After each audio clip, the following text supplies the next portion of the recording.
All right, well, let's go ahead and get started, Miss Lynsey Howell. So Lynsey and I met, oh gosh, 3 months ago. Yeah, about 3 months ago. And I kind of don't remember how. It's like, when you meet somebody and just become friends and you're like, yeah, we've been friends. And then you're like, well, wait, hey. But yeah, she's awesome. She's flown with me and given me lots of advice. And so we were talking about gratitude and we want to go hiking and biking and we want to talk about these things together. And we just decided, you know what? Hey, she should just talk to everybody about it, not just me, because I'm lucky enough that I can consider her my friend and she can talk to me about these things, but we want to share these with all of you. So with that said, Lynsey, you want to say hi to everybody and then I'll introduce you. Hi, everybody. It's really nice to be here. I see some familiar faces and it makes me really happy and some new friends. And, it's just going to be a night of sharing some good information. So I'm excited to be able to do that with you guys. Right. And this will be recorded and we'll post it on YouTube. So if you don't want your face on YouTube, turn off your video. Okay, so all ado, Miss Lynsey got her Bachelor of Science degree in Airway Science Management / Professional Pilot from Kansas State University, where she also got her private instrument commercial CFI, CFII, and her MEI ratings all there. And she's an ATP pilot with over 3,800 hours. Has that changed yet? Is it still over 38? Is that number right? It's right. Okay.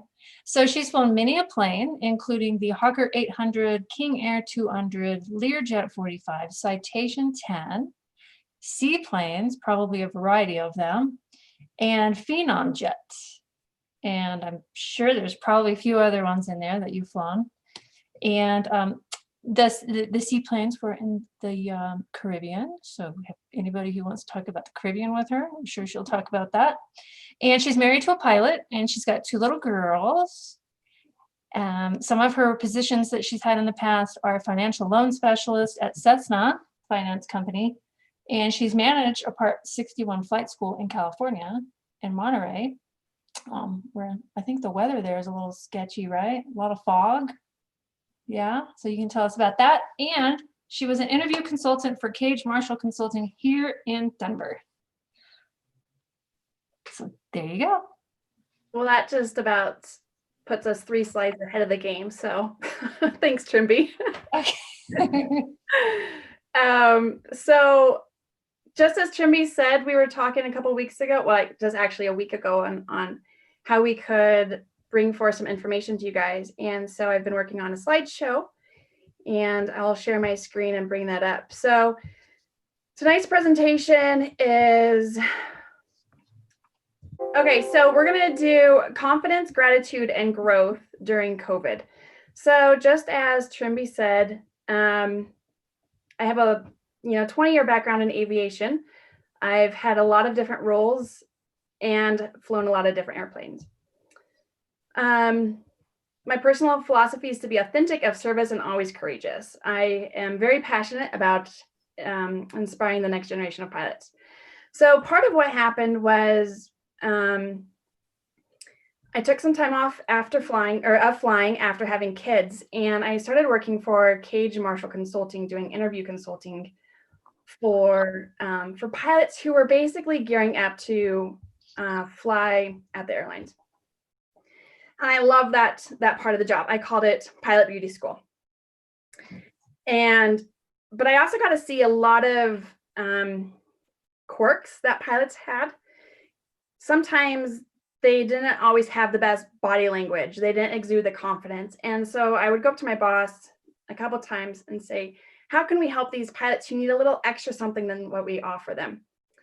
And she said, yeah, great, let's create a program. And COVID happened, airlines stopped interviewing, I was laid off, and I thought, you know what, let's go create this program. And so I went on to interview 50 female pilots on what made them successful. And from that, I started my own coaching business to help female pilots succeed. And so Trimby already pretty much talked about all of this of who I am. And really all that just says is I have a little bit of experience in aviation, right? There's a couple of ladies on tonight who have gone through my group coaching program. And so I'm really happy to see you guys. But you know what? First off, I can't see you guys, and this really bothers me. So I need to figure out how I could see you guys and myself as I'm talking. So hang on a second. All right, here we go. Better. Okay. You guys could still see me? Yes. Good. And I could see you, and I like that a lot better. Okay. It's really weird doing these presentations online because I'm pretty much in a room in my house in the basement talking to myself. I'm not in a room with you guys interacting. I feel your energy. I could call on you. You could ask questions, and we have that back and forth camaraderie. So it's just a different set of circumstances, and it makes it really interesting. So thanks for those who are actually showing their faces. It helps me out that I'm actually talking to real people. So I appreciate that. With that said, don't feel like you need to turn your screen on either. I totally get it, right? So if you relate with anything I say tonight, if you enjoy something, if you've learned something, you know, take a selfie, tag on Instagram, put it up there. I think that the saying is that you can't be what you can't see is a really big deal, especially for female pilots or females wanting to get in aviation. There's not a lot of us out there. And so the more we could get out there on social media and use that as an advantage, right, the better it's going to be for everybody. Mm-hmm. Also, you know, connect with me anyways on Instagram. There's my email address. If you guys have any questions we don't get to tonight, please reach out, connect, ask me questions. I want to be available. I want to share. I want to share the knowledge. I've been in aviation 20 years and I've learned a lot. So it shouldn't have to take you guys 20 years to learn it either. You know, that's what Trimmy and I were talking about is how can we get this out there? So I'll have this again at the end if you don't copy it. So confidence, growth, and gratitude, right? Usually my presentations are on professionalism. I just did a presentation to a middle school group of STEM girls on gender biases. I really like putting this presentation together because these are things that I not only believe in, but I passionately care about. I love learning about them. I love studying. I sent out a monthly newsletter, and this month it's all on gratitude. Confidence is something that I'm always trying to, you know, TED Talks, I search confidence. I'm reading confidence. I'm studying confidence. I want to know where it comes from. I ask people, do you think you're born with it? And growth, right? We should always be growing. So these 3 bullet points here, don't compare your insides to someone else's outsides. Mm-hmm. Basically what that means is don't compare how you feel inside to how you think someone else is doing. You might feel really rotten about your flight training or what's going on, and you see someone else who just looks like they're excelling and they're succeeding, and you start comparing yourself, and that just gets really messy. So you never know what someone else's struggles are, but it's really important not to compare, right? Your confidence is your confidence, and no one can take that from you. Now is a great time to focus on those soft skills and personal growth. And living for today helps you be in that gratitude. So those are all 3 things that we're going to cover in a lot of different slides, but those are our 3 points. The agenda, same thing. Confidence, growth, gratitude. We're going to cover paperwork, your record, networking, jobs, and then I have some tips from Donna Miller if you guys know her. I think she's pretty popular here. So confidence. When I interviewed I'm at 53 interviews now. I asked the question, where does your confidence come from? And most of the time with female pilots, their answer, fake it till you make it, sports, the family I was born in, failure. But basically, I think the best equation is experience plus success equals confidence. You take it from the Latin word, and it pretty much comes to having trust in yourself. So when I was doing interview prep, this is where I really started noticing it, because pilots would come in, they'd kind of like have this like hunched over, meek, quiet, and I just wanted to like push back their shoulders, take their head, raise their voice, give them a handshake, and like, at least let them have the presence, the body language of being someone who has confidence. Because when you walk into an interview, that is going to be the first thing that someone's going to see about you, is how you present yourself. Write a list of where you've succeeded in the past. And I talk about the 5 events of mastery. So if you could look at 5 things you've done in your past: climbed a mountain, ran a marathon, graduated college, got my private pilot's license, soloed, had a baby. And you could draw on those 5 points for that next time where you need that extra confidence boost, right? Where you're thinking, gosh, I am feeling really bad. I don't know if I'm going to pass this check ride. I'm not smart enough. I'm not good enough. That voice in our head, if you have those 5 events to look on, to draw within whatever event's going on, it's going to help you have that confidence to succeed. Third, fake it till you make it, right? I remember walking into my commercial check ride and I just felt, oh God, I don't feel like I'm going to pass. And I had that body language. I walked in chin up, and I remember that moment so strongly because it was the first time where using this actually worked for me. I faked it until like the actual confidence came, and I exuded that. I passed. Also, visualize yourself achieving the goals you set. This is huge for athletes, right? Everyone is, they will visualize their triple spin, or skiers down the slope. They visualize going, around the gates. Visualizing yourself passing your check ride is huge. What does that feel like to you? That's also going to give you that confidence.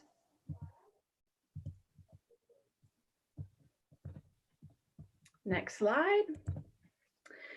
So this is something I also share about as well, because I think it is fascinating. Amy Cuddy has this TED Talk. It's the 2nd most popular TED Talk, I think, in history. And she talks about the power pose, and it's nicknamed the Wonder Woman stance. And what happens in that is you have an increase of testosterone and a decrease in cortisol. She compares this to silverback gorillas, right? Because you want your leader to be strong and not be scared when a stressful situation, right? That's at cortisol. And so she says that standing in your Wonder Woman pose for 2 minutes before any event actually gives you that confidence you need. So whether that, and it doesn't have to be Wonder Woman, it could just be a strong posture, right? What it is not is hunched over, touching your face, scared, right? You're like, but be open. She says for 2 minutes, and that she doesn't like the term fake it till you make it. It's fake it till you become it. And that's a lot more accurate. So if you are able to do this before a job interview, for a check ride, before a presentation, it has proven benefits. If you have time to watch her TED Talk, it's about 20 minutes long, and she goes into the scientific, 80% of people who do the power pose are more likely to gamble. And that's how she projects the testosterone, the confidence level. So this is a note.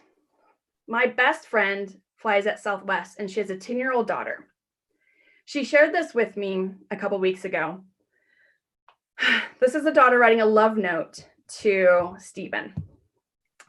She says, I confessed, I like you, so it is your turn. Do you like me? No. Hate you? No. Yes. I love you. Circle. Come on, Stephen. Pick. You got this. Oh my gosh. Right? And I remember that ballsy confidence as a younger girl, right?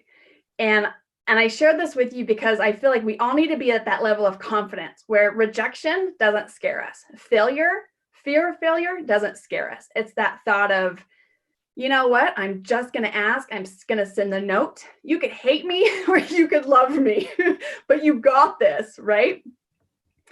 So I really want to share this because I think it's a good thing for us to remember, right? Of what that fearless confidence looks like. So growth. Right now is a good time for that personal growth. what are some ways you could expand your knowledge? How can you make yourself more marketable? Is there a new hobby or skill you want to learn? Is there a possible internship or scholarship? So some people might call this downturn COVID a perfect opportunity to start exploring some of these ways for growing. I've heard stories about pilots talking more about a certain hobby or skill during an interview than actually any of their flight experience. Same thing with the volunteer program, that sometimes those might be what is most fascinating in an interview. So this is a really good time to start thinking about, you know what, I may not be flying as much. We just went to level red. I don't have the income coming in to be flying. But what are some ways that you can expand yourself? And those might be, you know, can I get an internship? Can I apply for a scholarship? What is that new skill or hobby that I've been really wanting to learn? How do you have that, that forward growth that's going to make you marketable? Also, talking about attitude, right? Because there's a big difference between choices and I can't. You always have control over your location and your outlook. And during an interview or, you know, a job fair or a certain situation, you might have to talk about a failed check ride. And it's important to take responsibility for your own actions there. We all have bad days, right? Especially now that there's a lot of uncertainty, a lot of stress, a lot of fear. People aren't really acting normal.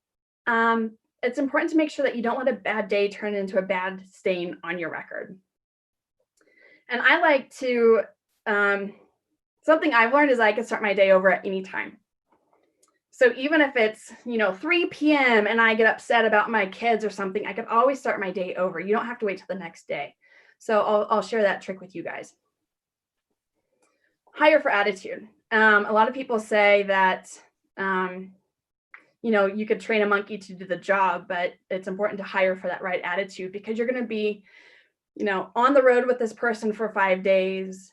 And you're going to be sitting next to them in a cockpit. You want someone that you like to be around. Also, you know, a future interview question might be something as far as, you know, what did you do during COVID? And that shows a lot about your attitude, right? I just sat at home and collected unemployment and waited for the economy to take an upturn. Or, you know what, I went back to school to finish my degree. So networking, also huge with growth. I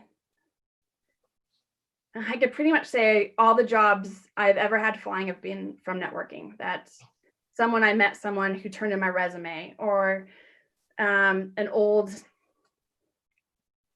college roommate or friend of a friend, right? So networking is really huge. It could be done workshops, job fairs, meet and greets at your local airport, work in the FBO, working at the fuel truck. Those relationships are like a garden. You need to keep watering them, right? Mm-hmm. A lot of people these days do their networking online, and that seems to be the new norm, and it's fine. But I think it's really important to make sure that you're still getting those face-to-face contacts, that you maintain those relationships. My experience in networking is that, you know, it's fine to meet someone over LinkedIn or say, hey, are you guys hiring? Here's my resume. But what really might get you that next job is that former coworker you had or a past employer. But it's also really important to let them know what it is you want to do.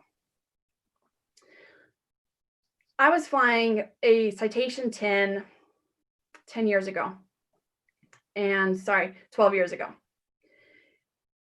During 2008, with the economic downturn, the lady I was flying for sold her jet. And I said, you know what? I really want to go fly seaplanes in the Caribbean with happy people. And I went to Florida. I got my multi-engine seaplane rating. I'll back up. I had mentioned this to my best friend at Southwest. I said, hey, I want to go fly seaplanes, and I'm really trying to figure out how to do this. The point is that people can't help you if you don't tell them your goals. It's really important to talk about I want to go fly wildlife fires. I want to fly seaplanes in the Caribbean. I want to fly for FedEx. If you have those goals and you talk about them, people want to come in and they want to help you. But people can't help you if you don't let them know. And that's why it's really important to inform your network, your community. So I told my best friend, hey, I've been thinking I want to fly these seaplanes. She says, I used to fly with a guy who's in the Caribbean. She gets on Facebook. Yeah, he's still there. I'll put you in touch with him. So I spoke with him and he said, yeah, I'll walk in your resume, but I wouldn't come down here unless you have your multi-engine seaplane rating.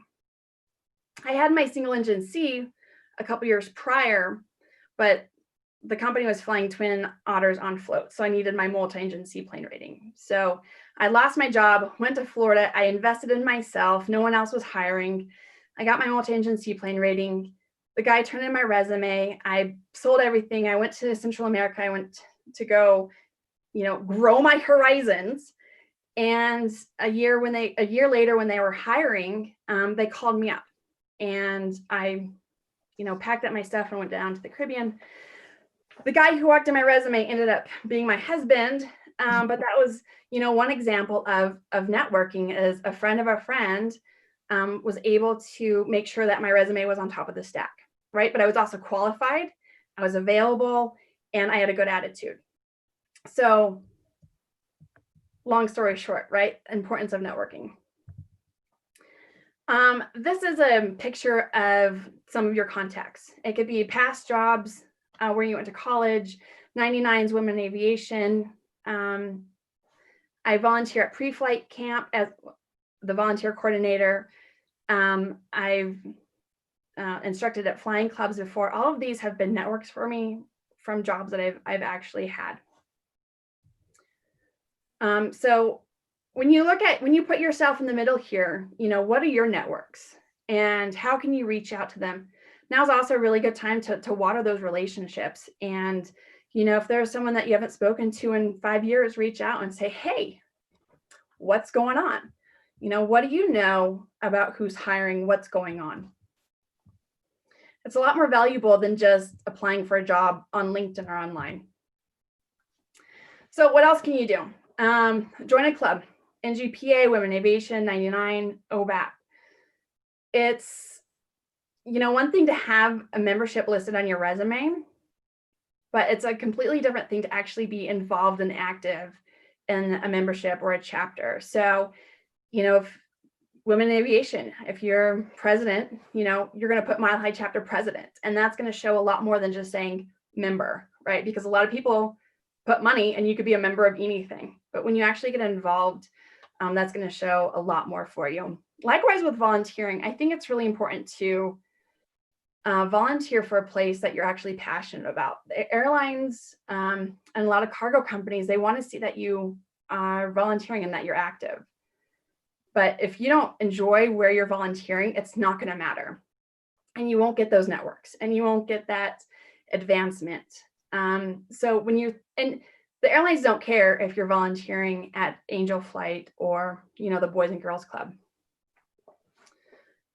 But I will say, if it can be within aviation where you are getting those networks, it's going to be a lot better for you. Bonus points. Taking advantage of this extra time, here are some other things you could do. Polish up your documents. Work on your resume. Work on your cover letter. I submitted a resume to an old coworker the other day about a part-time flying job. And you know what? I had one ready to go, so I sent it to her within minutes. It was perfect. Letters of recommendation. Now's a really good time to contact your current boss or chief pilot and ask for that letter. Logbooks, maybe you're a couple of years behind in your logbook. Maybe you've been wanting to convert it to an electronic version. Now's a perfect time for that. If you have dreams of going to the airlines or cargo or anywhere else, they want a breakdown of your times. And they want to know how much PIC 172 time you have, how much SIC 172 time you have. And it's going to be a lot of work, but if you have that electronic version, it's going to be a lot more helpful. Driving record, college transcripts, and past residences are a lot better because, hang on, someone. Okay, I thought someone wanted in. You'll have to show, 10 years of your past residencies or employments at least. So now's a good time to get out that Excel spreadsheet, start writing down where you've lived, the dates you've lived there, landlord, contact number. Same thing with employment. Where did you work? The dates. It's really obvious when you say, May 1st to December 30th for every job. That's very obvious. But if you're actually putting down those exact dates that you worked, it shows that attention to detail, which, pilots, they need to have. Driving record. If you're applying on an application for a job, they might say, have you ever had any speeding tickets? Or they might say in the past 10 years, have you ever? So read those application questions very carefully.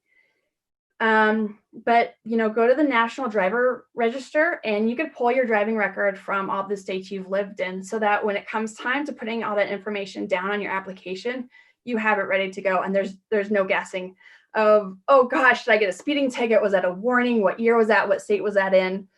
So take this time now to pull your record. Same thing with your college transcript. What was your GPA again? Was it 3.5 or 3.6? That's going to matter. So, call your college registrar's office and get a copy of those transcripts. Put them in your file. And so, next job or resume or application, yeah, there's my transcript, there's my GPA. Do we have any questions up until this point? I know I just covered a lot of information and there's a lot here. And I don't really know all the stages of flying that everyone's at. So I'm kind of making this broad and general to what you'll need to know when you are applying for, that dream job. Other questions? We'll have time at the end too. So if you want to, jot down anything, we could go over it. Okay. So Donna Miller is a 787 first officer for American Airlines. She lives in Colorado. She's a big advocate. She's very popular. She does a lot of work. She's a big volunteer. I don't know if you guys all know her, but she was one of the pilots I interviewed.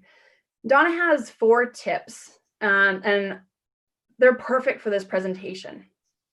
These are shortened, but I'll talk about them nonetheless. So the bigger the why, the easier the how. And what that means is that if you really want it, you're going to find out a reason. And Donna compared it to, do I want to spend $100 on this new pair of jeans? Or do I want to spend that $100 to an hour of flight? So if it's big enough, you're going to find out how to make it work. Number 2, you can't still second base with your foot on first. So Donna used to work at the United Training Center at a desk job when she was taking flying lessons. And she had a very high up captain there tell her this: you can't still second with your foot on first. And pretty much what that means is get your butt out of the office and go get a flying job. So Donna did that, and her first flying job was flying car parts to Mexico out of El Paso. Number 3, with all this manure, there must be a pony in here somewhere. Donna was furloughed shortly after 9/11, and this is something her wise mom told her. And what that basically means that when everything else looks crappy and smelly, look for the good in things. And she also knew that she'd have to do whatever she could to stay current and qualified. And this is what I think is so important right now, because for all of us who may not be flying that much right now, if you are staying current and qualified, you are doing a good job. And, if that just means getting your bounces in, or your night currency, or your personal limitations of being comfortable in an airplane. So being current and qualified. Also, you're more likely to get a flying job if you have a flying job. That goes back to networking, right? If you're at the airport and you're flying every day, and people see you, they know your work ethic, they're more likely to say, hey, here's the next job for you. Are you interested? So that's important. 4, I had to separate my net worth from my self-worth. So Donna has an MBA, and she knew that she could be making a lot more money than flying car parts out of El Paso. But she had to learn this lesson of separating her net worth from her self-worth. And she says, I had to tell myself, you're staying current and qualified. And for her, it never was about the money. So I hope those tips from Donna are helpful, because I think she has a lot of wisdom to share. So employment, past, present, and future. We're still in the growth phase of this webinar. Career progression. Your future employer is going to want to see that you have a logical career progression, that you have upward movement, no gaps, that you're working towards that end goal. If you want to fly for UPS, are you flying for Mountain Air Cargo? Are you flying a cargo feeder route? What are you doing to work towards that end goal? Do you have jobs that make sense? Are you in aviation? And are you advancing your knowledge? What are you doing to, keep increasing yourself? And then for past employment, not burning bridges, right? How would your last boss describe you? It's really important to leave knowing that you could come back. Chances are that your previous boss is going to get called and want to know how you were as an employee. So don't give them any reason to say anything bad about you. For example, if you have to, give a resignation, give at least 2 weeks notice. Don't give them a dinosaur note that says, this is my 2 weeks notice. That's probably not going to end very well for you. I had to throw that in there. So the good news with growth is that CAE and Boeing both released these reports last week. And you kind of have to look kind of hard in to see what's going on. But this is a projected growth of pilots. And they have, I think one report is in the next year and then in the next 10 years. But basically, even with COVID and the stagnation of the industry, there's still going to be a pilot shortage. It might just be, maybe 2 to 5 years past what was originally thought. But there's still a lot of pilots retiring. There's a lot of pilots who took the early leave of absence, and they still need a lot of pilots. So I think most people who are in the stage of, right at that precipice of getting that dream job, you guys are really close. Let's see here. So it's going to, 763,000 pilots by 2029, right? A lot of pilots. We're in a good spot, right? Things are going to turn around. And I think that's the biggest part of my presentation is wanting to give you guys hope that, the economy has its ups and downs every couple of years, and aviation is usually one of those first to kind of be cut off the top because it's, that luxury. But it always comes back. And I feel that every time I'm up in the sky and I have that new perspective change of being a pilot, I'm willing to keep going, right? I love being in the sky so much that I'm going to hold it out. And I think that most people who are pilots have that understanding too, is that, yeah, things might suck right now and I don't really know what's going to happen, but it always comes back. These are a couple articles I took, or screenshots of articles I took last week as well. So, the Boeing 737 MAX is about to get approved, CAE, the bottom one, 260,000 new pilots through 2029, and then 50 light jets added to EXO. That's a lot. Like things are moving, and especially that the airlines, at least for the most part, haven't furloughed. They're not going to have to spend all those extra years retraining all those pilots. So it may not be, 3 years out as initially projected. It might be half of that. So I did some research and I found that these are some companies that are still hiring some lower time SIC positions. And I think this is also important because we kind of have that stuck in our head of, I need to wait until I get 3,000 hours. I need to wait till I get, my ATP, 1,500 hours. These jobs are out there. You might have to sacrifice a move to Texas Tropic Oceans in Florida, they fly 208s. You'll need your single engine seaplane, but they're hiring SICs at 250 total time. That's some really good real world experience that you could get. Grandview Aviation, that one has a little bit higher with 2,500 total time and PIC multi-time. Cape Air, 500 total time with 1 full year of instruction. Cape Air is everywhere. They're in the Caribbean, they're in New England, they even have a base in Montana. And their website has a lot of very specific requirements that it's very easy to see. Oh, 135 PIC, 135 first officer. Okay, that makes sense. Sierra West Airlines, that's a new company to me, but they look pretty fascinating. They do passenger and cargo with only 800 total time, 250 PIC time. JetLinks has a couple more bases too, and I've heard a lot of great things about JetLinks. SIC 750, 1,500 total, and have your ATP written complete. So once again, there are jobs out there. There's jobs out there for lower time pilots. Like I said, you might have to have a sacrifice in maybe where you live or your schedule. Some of these schedules have, you work 8 days on, you have 6 days off.